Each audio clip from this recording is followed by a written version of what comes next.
이 귀한 자리를 주님께서 허락하시고 저희를 예전에는 정말 갈 바를 알지 못하던 저희들이었지만 오늘 주님께서 죽고 장사되고 부활하신 그 주님을 온전히 만날 수 있도록 주님께서 역사하여 주시옵소서. 특별히 주님이 마지막 때에 저희를 꼭 들어야 되는 이 말씀을 저희들을 귀를 열어 듣게 하시고 마음으로 우리의 새겨 그 말씀을 저희들 분별할 수 있게 하시고 주님 이 마지막 때의 메시지가 어떤 메시지인지 저희들이 잘 분별할 수 있게 주님께서 허락하여 주시고 그 말씀을 전하시는 분에게도 주님께서 성령으로 더하여 주시고 계시의 영을 더 입혀 주시고 듣는 저희들의 또 귀가 열리고 마음이 열려서 온전히 받아줄 수 있도록 도와주시고 특별히 저희들 지체 위에 주님께서 함께 하시고 꼭 이 말씀 위에서 저희들이 또 말씀에서 더 성장하여서 또 온전한 자가 되어서 저희들 그 말씀에 온전히 주님 앞에 순종할 수 있는 한 이기는 자들이 되게 하여 주시옵소서. 오늘도 이 집회 위에 주님 저희들 온전한 마음을 열어 주님께 드리는 귀한 시간 되게 하여 주시고 이 모든 것을 주님 이름으로 감사하며 기도드리옵나이다. 아멘.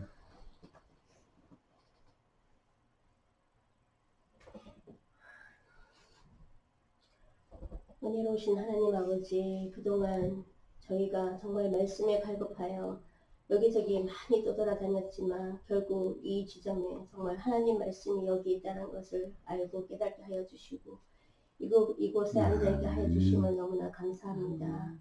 그리고 라이언교님을 통하여 저희가 그동안 정말 부족했던 이 말씀이 풍요로이 저희 심령에 적셔드려서 정말 기름진 땅이 되어서 정말 하늘도 떨어지지 않고 정말 이 말씀을 다 받아 먹을 수 있도록 아버지 저희에게 은총을 베풀어 주시옵소서. 저희 힘으로는 아무것도 할 수 없음을 아버지 하나님 고백합니다. 정말 성령님의 계시로서 저희 영안이 열리게 하여 주시옵고 정말 집회 동안에 정말 아버지 하나님 이 귀한 말씀 어디서도 듣지 못한 이 귀한 말씀을 아버지 하나님 저에게 이 주신 말씀이 얼마나 귀한 정말 기적 같은 말씀인지 아버지 하나님 깨닫게 하여 주시옵고 정말 이 말씀을 찾아서 헤매고 있는 다른 지체들도 아버지 저희 이 교회에 올 수 있도록 도와주시옵소서. 저희 이 미주교회가 더욱더 풍성히 자리할 수 있도록 아버지 하나님 은혜 베풀어 주시옵고 정말 집회하는 동안도 우리 라이언주님의 영육간의 강건하여 주시옵기를 간절히 기도드리며 예수 그리스도 이름으로 기도드렸습니다. 아멘.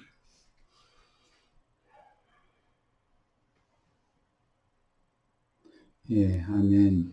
예, 형제 자매님들 기도 말씀이 주님께 연락되어져서 기도 말씀대로 다 이루실 것을 분명하게 믿습니다.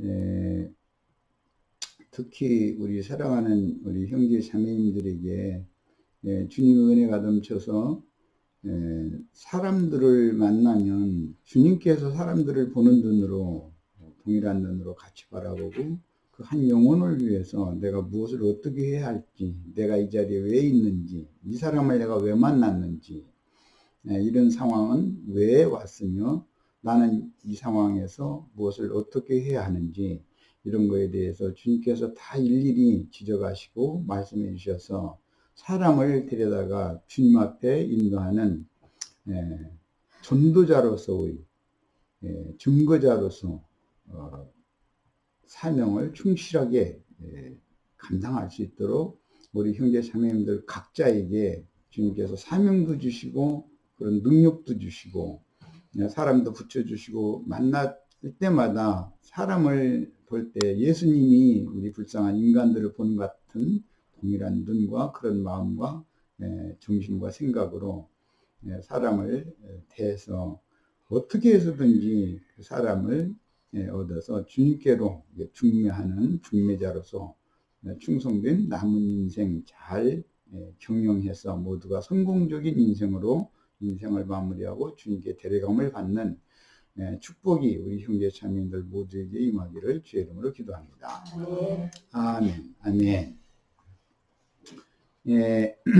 어제 이게 자료 1번을 해드렸고 다 마치지를 못했었는데 어제 자료 안 가신 분들도 계시죠? 저기 2번 자료는 이제 다음 시간부터 나눌 거니까 2번 자료는 한 분씩 다 돌려서 가지세요. 그 박경희 자매님 앞에 해놨어요. 예.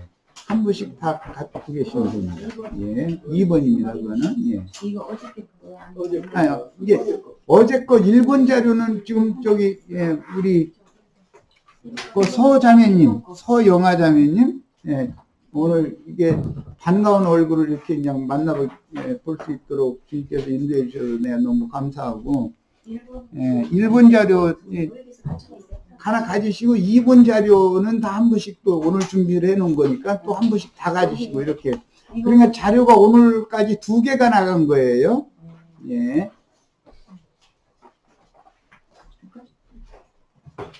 예.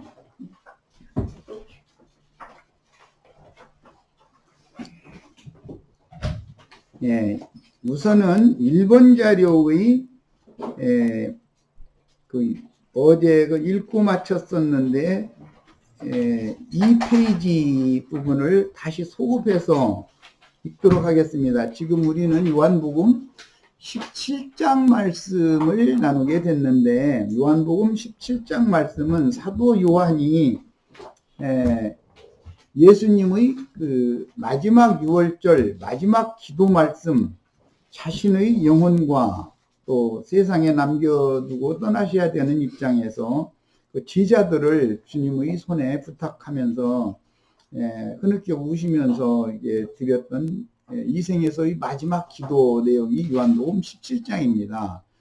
어제 말씀드렸던 것처럼 성경이라는 건 다 유언으로 되어 있는 거기 때문에 요한복음 13장에서 16장까지가 실제적인 제자들을 그 만찬석상에 앉혀놓고 유언 말씀을 마무리하신 후에 주님이 이제 주님께서 떠나셔야 되는 입장에서 제자들을 하나님 아버지 손에 올려드리면서 당부하고 부탁하는 그런 기도 말씀이기 때문에 주님께서 이런 기도를 하셨을 때는 만감이 교차하고 주님의 마음이 매우 착잡했을 거라고 생각해요.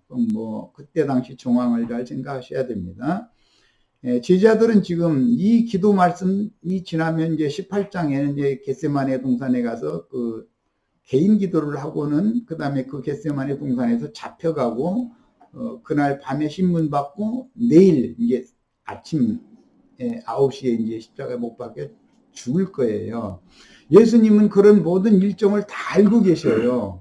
그렇지만 제자들은 아무것도 지금 모르는 상태로 내일 6월절 날 예수님이 왕의 등극이 되면 우편짜리 좌편짜리는 나를 위한 자리로 주님이 한 자리씩 줄 거다 이 생각을 다 갖고 있는 거예요. 이게 상황이 너무 주님께서 보시면 어제 잠깐 말씀드린 것처럼 철부지 애기 놔두고 아빠도 없는데 엄마가 갑작스럽게 무슨 사건이 생겨서 죽게 생겼다. 그런데 애기 놔두고 철부지 놔두고 죽는다는 게 그게 그 심정이 얼마나 가시는 어머니 입장이 엄마가 심정이 얼마나 복잡하고 착잡하겠어요. 내가 죽으면 과연 저것이 살아남을지 죽을지 그것도 의심되고 그러니까는 부탁할 수밖에 없는 거죠. 그 어린 새끼 떼어놓고 가는 어머니 입장 그런 입장을 잘 이해를 하시기를 바라요. 사람의 예수님도 사람으로 오셨기 때문에 한 면에서는 사람이었으니까 그 심정은 똑같은 거거든요. 인간이라는 게 뭐 다 만나보면 다 그 사람이지. 왜냐 사람 속에 하나님 자신의 형상에 따라서 창조를 했기 때문에 사람 속에는 영이 있고 중심세계를 담는 마음이라고 하는 두 그릇이 있어요. 누구나 다 똑같아요. 예수님도 똑같았었어요. 그래서 생각이 있고 감정이 있고 그분도 한 면에서 그분의 영 안에 살아계신 말씀이신 하나님이 함께 계신 살아계신 나타난 하나님이셨지만 그렇지만 그분도 한 면에서는 인성의 면이 있었기 때문에 이제 성경에 보면 뭐 우시는 말씀이라든지 격정적으로 격노하시는 말씀이라든지 이 사람이 똑같은 거다는 것을 생각을 하셔야 돼요. 그래서 이제 이 말씀을 잘 이해를 돕기 위해서 마태복음에서도 인용을 한 거니까 요한복음과 어떻게 문맥이 다른지를, 공관복음과는 어떻게 다른지를 살펴보는 중에 있는 거예요. 이 페이지의 32절부터 다시 읽어나가도록 하겠습니다. 어제 해줬던 자료예요. 그러나 내가 살아난 후에 너희보다 먼저 갈릴리로 가리라. 베드로가 대답하여 이르되 모두 주를 버릴지라도 나는 결코 버리지 않겠나이다. 이런 것은 이게 헌장담하는 말이라는 건 다 알고 계시죠? 다 이러고 싶죠. 우리도 다 이런 마음이 있었잖아요. 한참 불 붙었을 때, 신앙에 불 붙었을 때는 배우는 것이 없었잖아요. 오직 주님만 생각하고, 가정산이 모든 걸 다 바쳐도 주님께 바치는 그런 마음으로 집회도 참석하고 예배당 성당에 열심히들 다니고 그랬는데, 자라면서 철이 드는 그런 단계에 가면은 그 철부지대의 생각이 점점 바꿔져 가면서 교회를 보는 관점, 예수에 대한 관점, 하나님에 관한 관점, 우주를 보는 관점이 점점 폭이 넓어지면서 이건 뭔가 아니다. 성경과는 안 맞다. 예수님과 제자들은 지금 내가 몸담고 다니는 성당이나 예배당 이런 데 나오는 이런 모임을 하시지 않았구나. 이런 것이 자꾸 보여지잖아요. 예수님은 전도를 위해서 성전이나 각지의 회당에 자주 가셔서 전도도 하셨지만은 실제로는 그 12 제자들과만 별도로 밀밭에도 가시고 어떤 들판에도 가시고 별도로 양육을 하셨어요. 그리고 지금은 예루살렘 성전에 예루살렘에 지금 6월절 절기를 맞았기 때문에 7일 동안 절기를 지켜야 되는데 대부분 10일을 해요. 한 3일 전부터 와서 여관도 정하고 이제 이렇게 묵어야 되니까 7일 동안을. 그리고 성전에 들어가서는 7일 동안 의무적으로 의무절기를 지키는 기간인데, 예수님은 지금 예루살렘 성전에 계신 중이 아니고 마가 요한의 어머니 마리아 자매님의 다락방에 지금 계신 중이에요. 이걸 잘 생각을 하셔야 돼요. 세상 교회 그냥 막 다닐 때는 당연히 이 사람이 손으로 큰 건물 지어놓고 거기서 모여서 하나님께 예배하는 것이 너무 당연하다고 생각해요. 그러나 실제 내용을 알고 보면 실제로 예배를 받아야 되시는 하나님 예수님은 예루살렘 성전에 들어가신 것이 아니라 마가 요한의 어머니 마리아 자매님의 다락방, 개인집이에요. 가정집에서 지금 별도의 모임을 갖고 계신 중이에요. 이걸 잘 생각을 하셔야 돼요. 그런데 이런 것을 세상 교회에서는 엄연하게 성경에 있는 말씀이지만 안 가르쳐요. 그걸 가르치면 자기 예배당에 사람이 안 와버리잖아요. 그리고 집에 모이는 실행을 한다, 집에 있는 교회를 실행한다 그러면 그 이단이다 이래버려요. 그런데 그렇게 주장하는 사람들이 이단인 거예요. 성경에는 집에 있는 교회라는 것을 정확하게 기록하고 있어요. 로마서에서부터 유다서까지 서신서에 보면 모두 다 그 성령께서 각 처소들의 각 도시들에 있는 성읍들에 있는 교회들에게, 로마에 있는 교회에게, 고린도에 있는 교회에게, 데살로니가에 있는 교회에게, 갈라디아에 있는 교회에게, 골로새에 있는 교회 등등 각지에 있는 교회들에게 성령이 보낸 편지예요, 그게. 그런데 누구누구의 집에 있는 교회에 편지하노니 이렇게 돼 있어요. 이건 성경이 엄연한 진리 말씀이란 말이에요. 그런데 집에 있는 교회에 모여서 실행을 하면 이단이다 이렇게 나와요. 그럼 예수님이 성전이나 회당에서 강론을 하셨느냐? 그거는 전도를 하기 위해서 성전이나 회당에 들어가 유대인들은 습관적으로 경배하기 위해서 모일 때는 안식일이나 절기나 월삭이나 매년대 때나 이런 때 모이면 항상 회당이나 성전에 모이니까 전도를 하러 가는 것이지 그들은 전도의 대상들이지 그들이 구원받은 사람들이 아니란 말이에요. 이것을 잘 아셔야 돼. 그래서 성경에 보면 마태복음에 특히 나오는 말씀에 보면 성전에서 예수께로 나아오매 고쳐주셨다. 이렇게 무슨 회당에서 예수께로 나아오매 고쳐주셨다. 이렇게 돼 있어요. 그러면 모든 성당이나 예배당에서는 예수께로 나오셔야 고침을 받는 거예요. 이게 구원이에요. 이런 것을 가르치지를 않아요. 성경에 엄연히 그렇게 돼 있는데도. 그러면서 자기네들이 필요한 것만 성경에서 부분 뽑아가지고서 그냥 사람들의 귀를 긁어주고 많은 사람 불러 모아가지고 지가 신의 대리자나 되는 것처럼 이러고 강대상에서 큰 소리 치고, 그러다 보니까 이 교회가 이게 하나님이 말씀하신 말씀과는 너무 안 맞는 방향으로 자꾸 흘러가게 돼 있는 거예요. 구조 자체가. 근원이 왜 세상 교회에 이런 문제들이 나오는지를 잘 이해를 하셔야 되겠어요. 오늘 주님이 남기는 마지막 기도 말씀을 우리가 읽는 중인데, 이 얘기를 내가 강조하는 것은 우리는 성경을 하나님의 말씀이라고 믿는 사람들이에요. 거룩한 경전이잖아요, 말 그대로. 이것은 하나님이 어떤 종선지자들이나 자기가 필요로 하는 자들을 감동시켜서 그들에게 하실 말씀을 하신 것을 사람이 이해하고 읽고 습득하고 서로 상통할 수 있는 언어, 각 나라의 방언으로 번역이 되어 있는 것이 성경인 거예요. 성경을 그래서 하나님의 말씀이라고 그래요. 우리가 신의 음성을, 신의 말씀을 어떻게 들어요? 성경을 통해서 듣는 거예요. 그때 당시는 그랬지만 영이신 하나님은 시공을 초월하는 분이기 때문에 그때 당시 예수님의 감정이나 그분의 생각이 오늘 우리들과 똑같이 상통이 돼야 된단 말이에요. 그게 예수 믿는 거예요. 그런데 예수님을 이처럼 영적으로 인격적으로 상통되는 것을 차단하는 일을 하는 것이 누구냐? 신부님, 목사님들이 큰 예배당 건물 지어놓고서 종교의식을 행하는 거예요. 그때 당시 동일한 6월절 절기인데, 이게 예루살렘 성전에는 20세 이상이면 의무적으로 모여야 돼요. 특히 6월절 이 절기는 6월절, 오순절, 장막절이라고 하는 7절기 중에 3절기는 아주 의무적으로 모이는 절기예요. 그 모이면은 보통 그때 당시 200만이 넘었다는 거예요. 예루살렘 성전에 모이는 그 인구가. 그런데 예수님은 그곳에 계시지 않았다. 동일한 시간에 마가 요한의 어머니 마리아 자매님의 집 다락방에서 제자들과 지금 말씀을 나누시고 있는 중이고 제자들에게 당부하시는 중이에요. 이런 거에 대해서 깊은 인상을 받으시기를 바랍니다. 우리 형제 자매님들은 아마 이런 얘기 지금 처음 들을 수도 있을 거예요. 그런데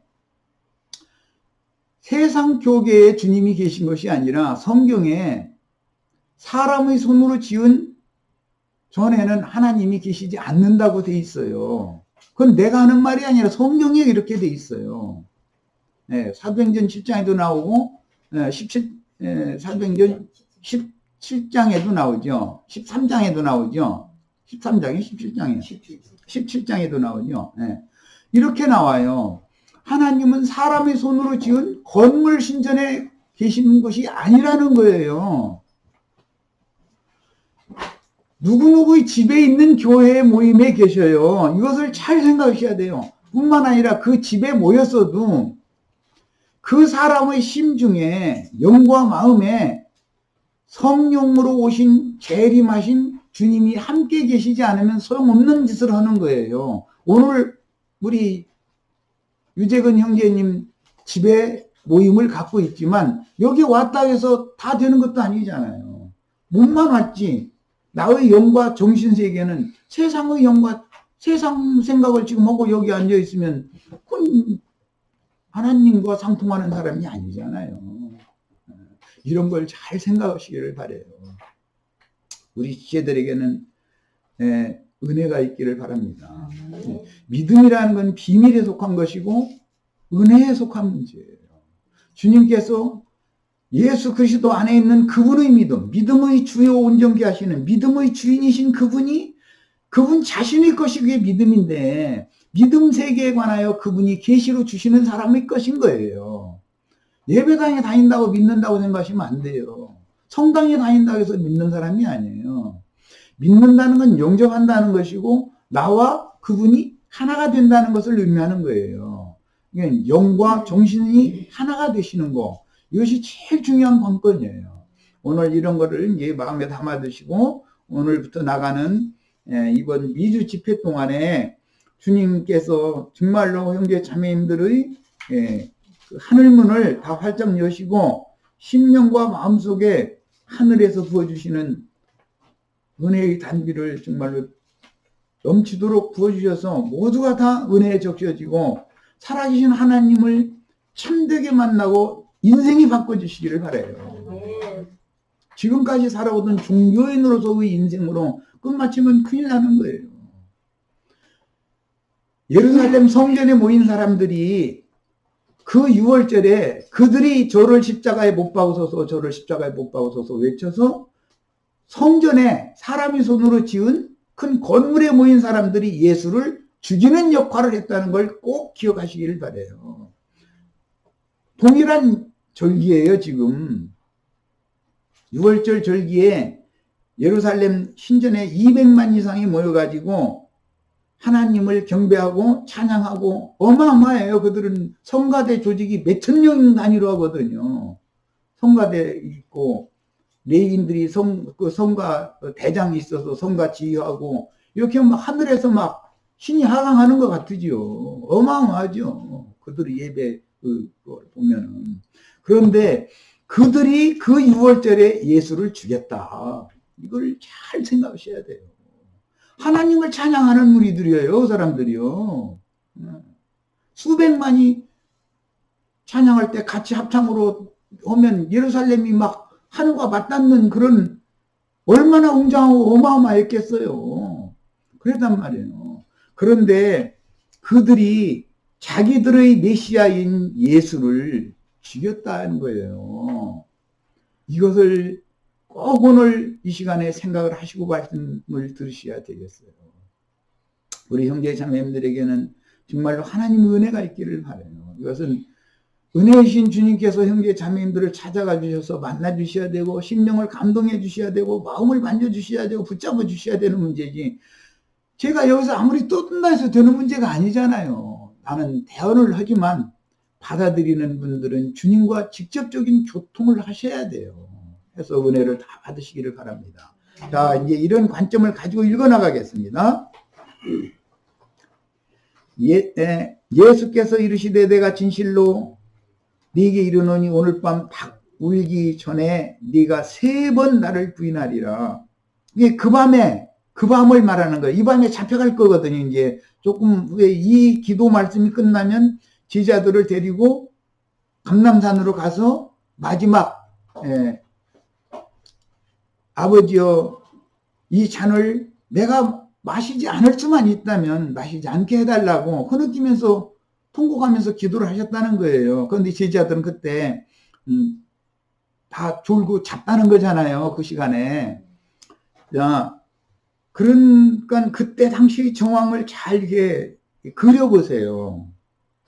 예수님의 그 심정과 예수님의 영이 얼마나 착잡하고 아까 내가 서원에 말씀드린 것처럼 철부지에게 띄워놓고 아버지도 없는 고아 길르던 엄마가 무슨 사건이 생겨서 죽게 생겼다. 숨을 막 거두기 직전에 엄마 젖가슴을 파고드는 그 애기 띄워놓고 죽는 엄마의 심정이 어떻겠어요?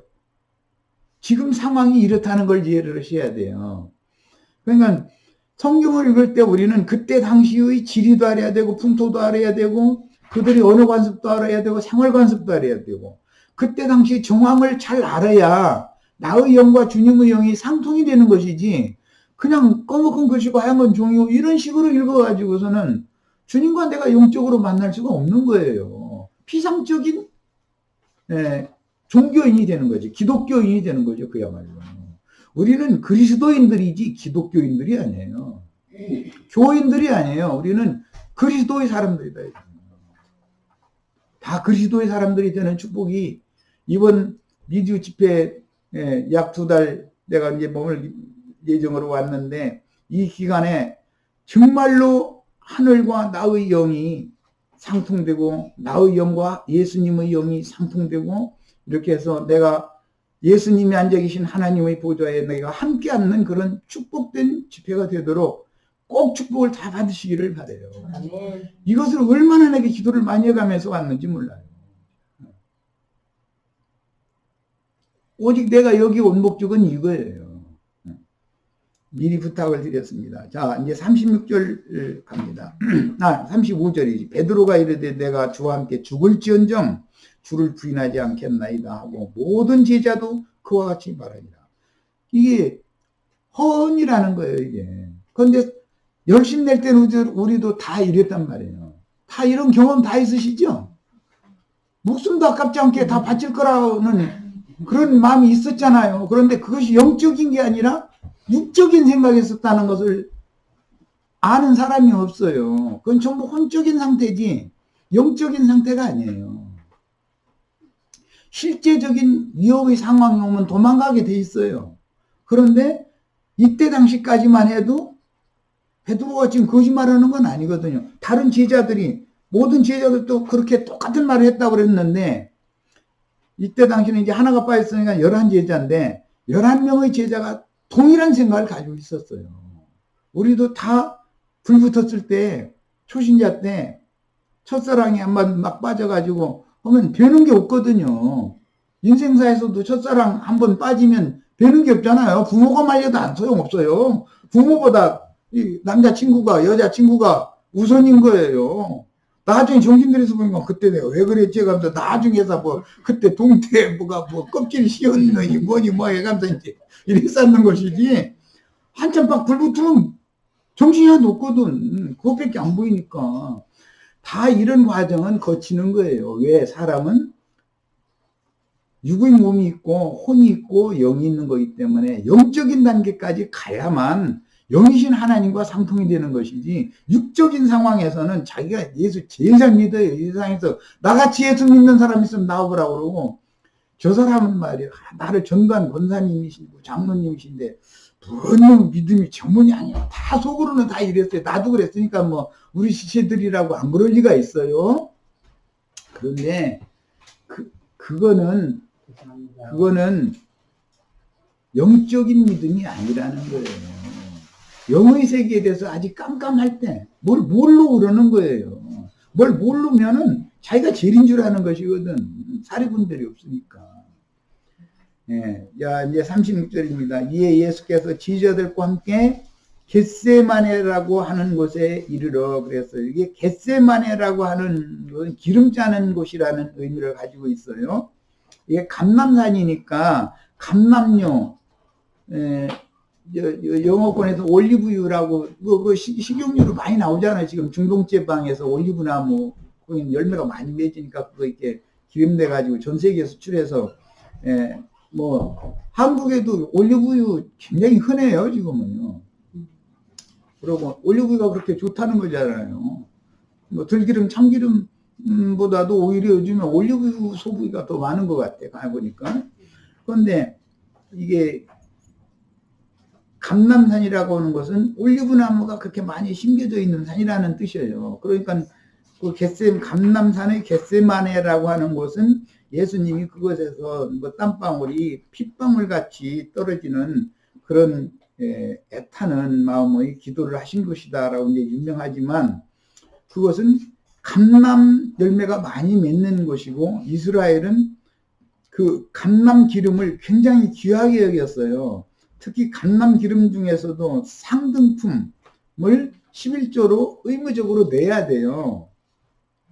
그것은 성소의 등잔에 불을 밝히기 위해서는 상등 감람유 기름을 붓는 거예요. 그때 당시 성소에서. 예, 그런 용도로 썼어요. 이 감람 기름이라는 것은 많은 이게 치료약의 용도로도 쓰고 여러 가지 용도로 썼어요. 그런데 이 감람나무가 많이 심겨져 있는 산이 예루살렘에서 한 10리 정도 이렇게 떨어졌다고 그러는데 난 뭐 안 가서 자세히 모르지만은 어쨌든 그 근교에 감람산이라는 산이 있어요. 그 감람산은 유명하죠.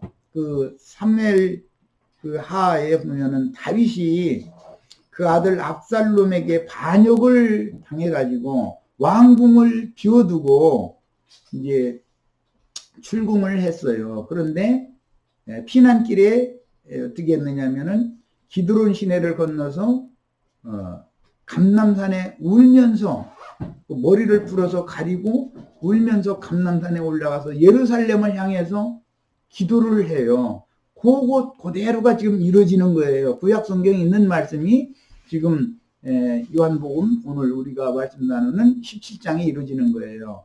다윗이 예루살렘에서 아들에게 반역을 당해서 쫓겨나는 상태예요. 그때 기드론 시내를 건너면 감람산으로 이제 들어가는데 올라가게 되는데 감람산으로 갈 때 맨발로 눈물을 흘려서 울면서 머리를 풀어서 하늘을 가리고 기도해 가면서 올라갔어요. 그래서 감람산에 다 올라간 다음에는 이 겟세마네라고 하는 곳에서 다윗이 반대 방향 이제 예루살렘을 바라보고 왕궁이 있고 성전이 그곳에 있었으니까 성전에 계신 하나님께 자신의 인생과 자기를 따르는 무리들의 그 앞날을 위해서 기도를 해요. 사무엘기에 보면. 그러고서는 피난길을 갔어요. 그것은 상징이에요. 이것은 예수님이 이룬 거예요. 역사상에. 예루살렘에서 예수님이 왕이고 예수님이 대제사장이고 당연히 예루살렘 왕궁에 예수님이 계셔야 되고 예루살렘 성전에 예수님이 계셔야 되는 거예요. 그런데 그곳에는 배척을 받잖아요. 누구한테? 200만이나 되는 많은 유대 교인들과 유대교인들을 인도하는 유대교 대제사장 무리와 헤롯 왕 무리와 이런 사람들한테 배척당하는 거예요. 예수님이. 그게 압살롬한테 다윗 왕이 배척당한 것을 상징이잖아요. 그래서 하나님 앞에 세상에서 아버지가 제일 수치를 당하는 건 뭐냐면 자식이 애비한테 반역을 들고 아버지한테 눈 훅 뒤뜨고 이러고 하면은 아버지가 하나님 앞에서 고개를 들 수가 없잖아요. 그래서 다윗이 머리를 풀어서 하늘을 가린 거예요. 나는 하늘을 바라볼 수 없는 죄인입니다. 하나님께서 나에게 어떻게 해주셨고 그 좋은 것들을 많이 주시고 왕매에 앉혀놔 주셨는데 오늘날 내가 믿고 있던 사랑하는 자식에게 모반을 당해서 배반당해서 배척당해가지고 쫓겨나는 신세가 됐습니다. 하나님 내가 죽을 죄인입니다. 그래가면서 눈물을 흘려가면서 맨발로 그걸 갔다는 거예요. 그런 것을 구약 성경을 잘 염두에 두시고 오늘 요한복음 17장 말씀을 들으시기를 바라요. 이런 역사적인 사실을 알고 읽어야 돼요. 예수님은 모든 것을 영적으로 실현하시는 것이고 구약 성경은 모형인 거예요. 다 예표예요. 구약 성경에 그런 일이 있었기 때문에 오늘 예수님이 사랑하는 예루살렘 자기 백성, 자기 땅 사람들, 자기 땅, 자기 백성의 왕들과 왕과 제사장과 이런 사람들한테 배반당해가지고 좀 쫓겨나는 상태잖아요. 이런 것을 염두에 잘 두시고서 말씀을 들으셔요. 우리도 인생사에서 보면 이게 적용이 여러 군데가 할 수가 있어요. 개인적으로도. 믿던 사람한테 배신당하는 것 같이 아픈 게 없죠. 자매님들 잘 생각해 보세요. 믿던 남편한테 배신당했다 그러면은 죽고 싶잖아요. 살 소망이 뭐가 있어요. 그런데 남편한테 배신당해도 그런데 애비가 자식한테 사랑하던 자식한테 배반당해가지고 궁을 비워주고 쫓겨나야 되는 입장이 되면은 그 심정이 어땠겠어요. 다윗이 똑같은 상황이라는 것을 아셔야 돼요. 그래서 내가 어제부터 예수님의 그 참담한 여러 가지 복잡한 그런 그 심중을 살펴야 된다는 얘기를 했었던 거예요. 우리도 인생사에서 보면은 예기치 않게 뭐 사업이면 사업장에서 나를 이용해 먹으려고 접근해가지고 어느 때가 됐을 때 나를 어떤 궁지에 딱 몰아넣고 자기가 나를 밟고 서버리는 어떤 사람을 만날 수가 있는 거예요. 인생 살다 보면. 난 원치도 않지만 그 사람이 계획적으로 접근해가지고 그렇게 하는데 나는 알지도 못하고 그냥 순진하게 터져가지고 좋게 대하고 그랬는데 그렇게 하면은 그 상처가 얼마나 커요. 그리고 나중에 죽는 날까지 안 잊어지잖아요. 못 잊잖아요. 얼마든지 이런 건 적용이 가능한 거예요. 이런 걸 생각해서 특히 부탁하고 싶은 것은 교회에서 지체들 간에 서로 이런 일을 절대 일으키시면 안 됩니다. 그건 용서받을 수 없는 죄예요. 요한 1서에 보면은 하나님 앞에는 용서받는 죄도 있지만 용서받을 수 없는 죄도 있다 그랬어요.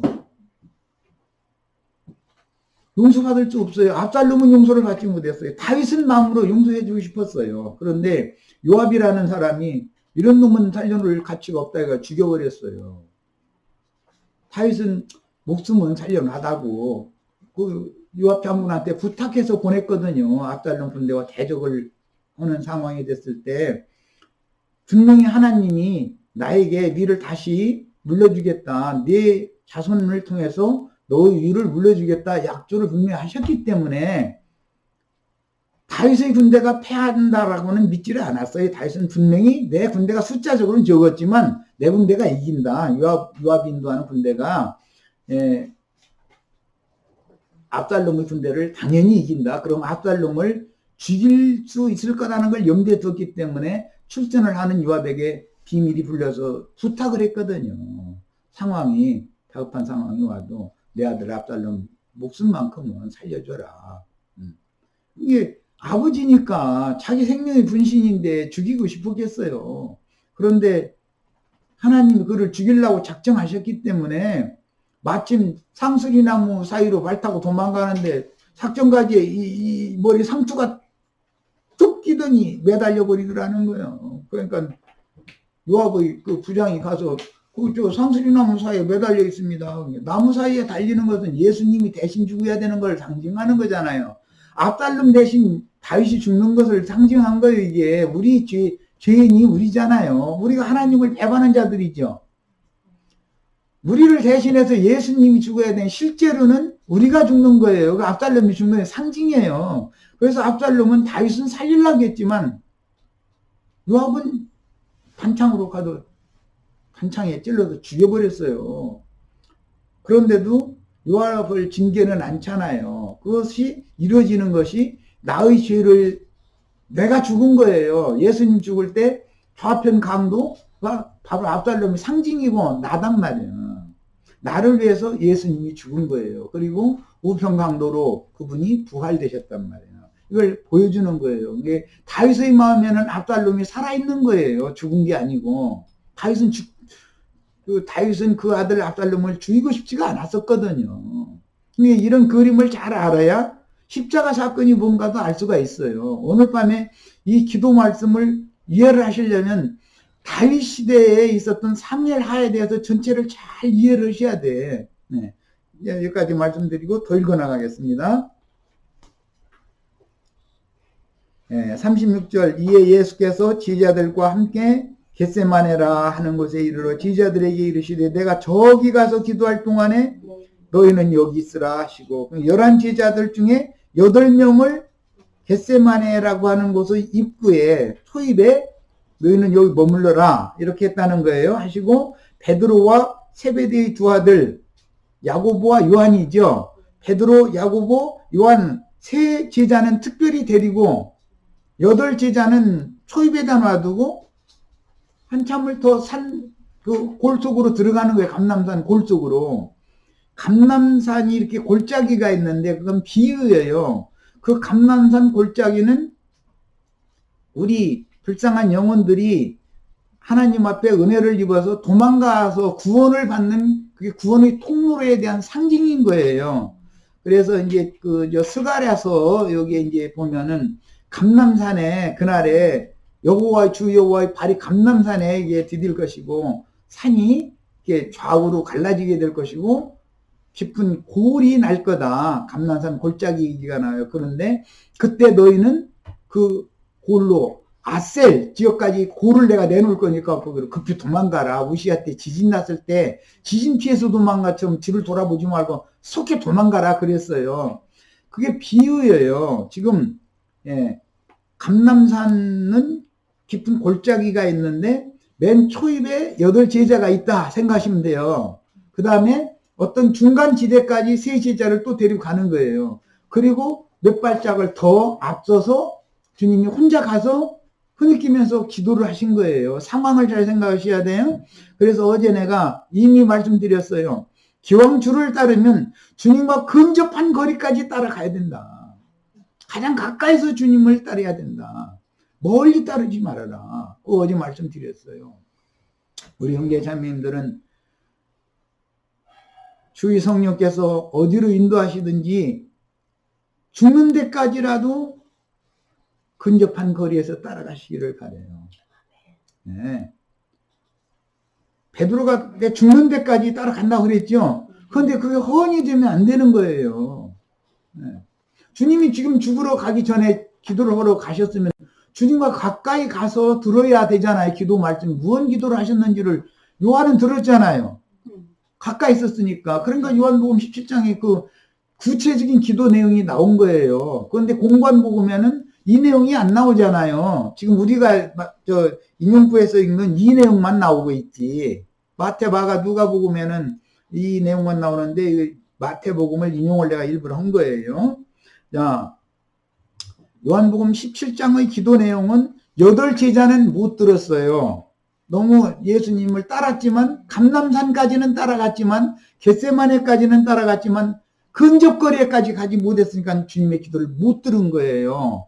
그래서 지금 이 공관복음에 나오는 이 말씀만을 그냥 기록하고 만 거예요. 간략하게. 그런데 요한은 가까이까지 따라갔기 때문에 자세히 들은 거예요. 큰 소리로 주님이 울어가면서 기도를 하셨거든요. 그러니까 다 듣고 나서 요한복음 17장을 이렇게 상세하게 기록을 해줬잖아요.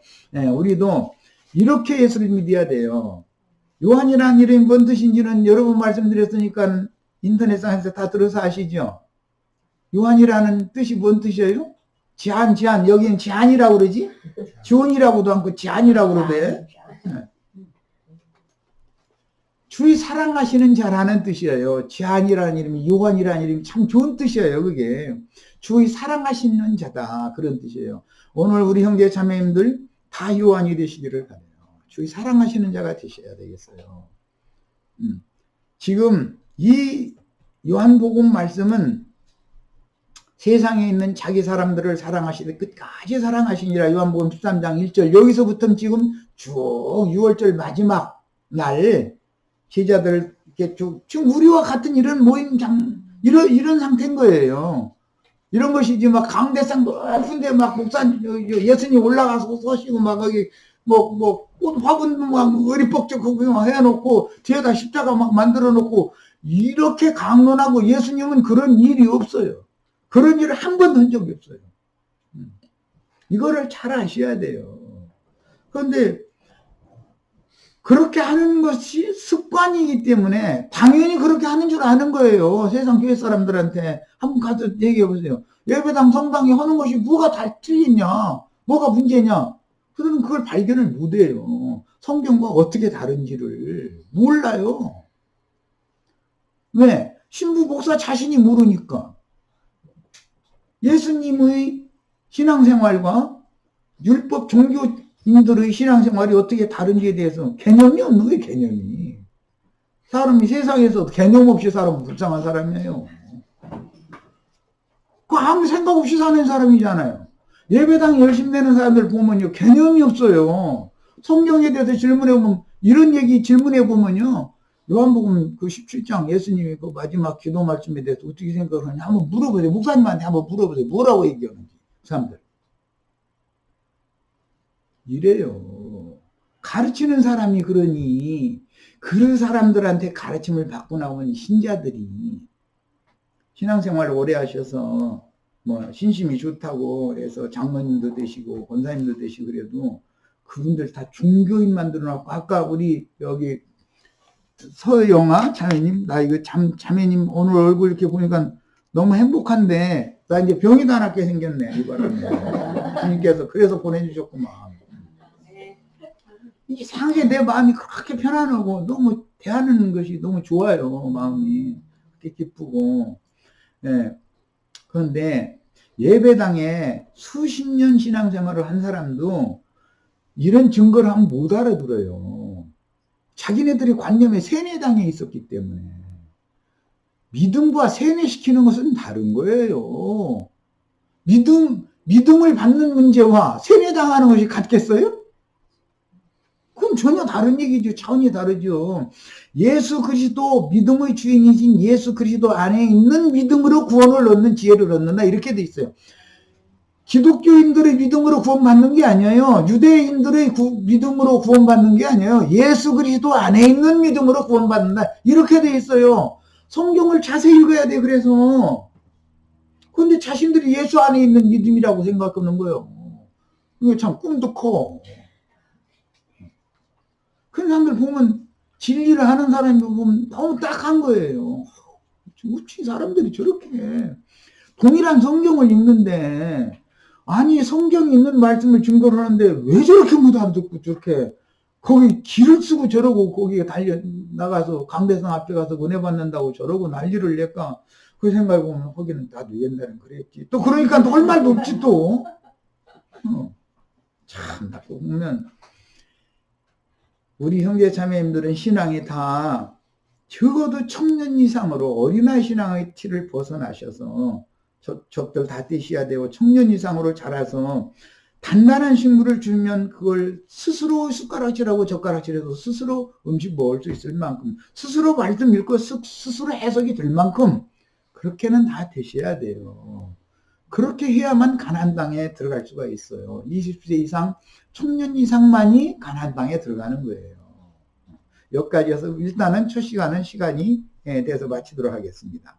잠깐 쉬었다가 이어서 하겠습니다.